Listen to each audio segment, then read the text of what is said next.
Yo, what's up? This is JD Pex. Welcome sa ating another video. And kanina, nung nirewatch ko yung live natin para magbasa ng mga comment ninyo, may isa doon sa pinakaunang comment na hindi ko nasagot kasi during that time, may ginagawa ko. So, yung question kasi doon ay ano daw yung pedal na ginagamit ko para makapag-backing track.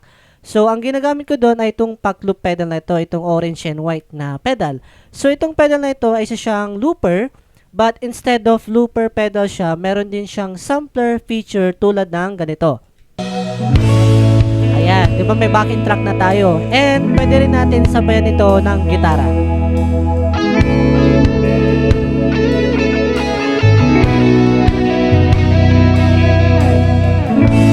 And ito, meron pa tayong isa dito na backing track. Ambient pad naman siya. Tapos, pwede mong i-adjust yung volume depende sa gusto mo.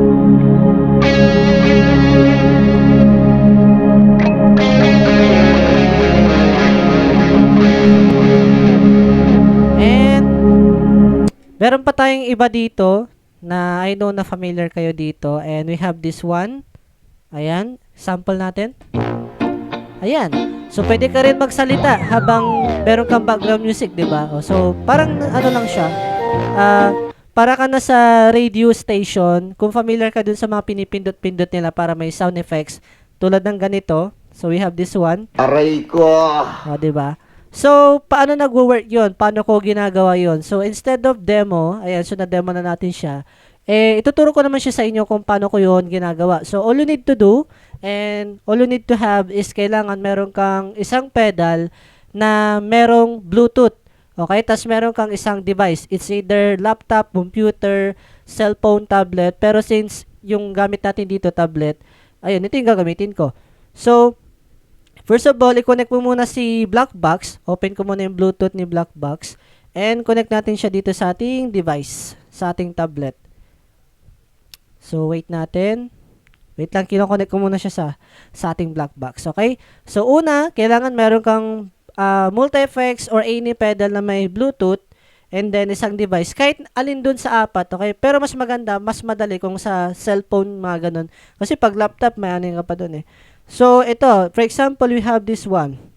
Ayan. So, itong slot natin, number 8, wala pang karga yan. So, ito meron palang karga, pero i-delete natin.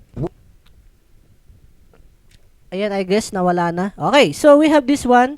Yung kay Malupiton. Short video lang to kung paano ko siya ginagawa. Okay, so, ganito. Ipi-play natin ito and then, pipress natin yung foot switch. Parang ganito. Play, press. Huwag na nilito. Umutik na. Di ko malit ito. Luka! Pagbuling ko. Ang ina mo ka? Okay, let's check. Press natin ulit. Huwag na nilito. Umutik na. Di ko malit Ayan, ito. i-off ko na to Pagbuling ko.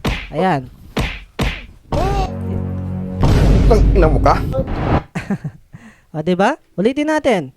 Huwag na nilito. Umutik na. Di ko malit ito. Luka! Pagbuling ko.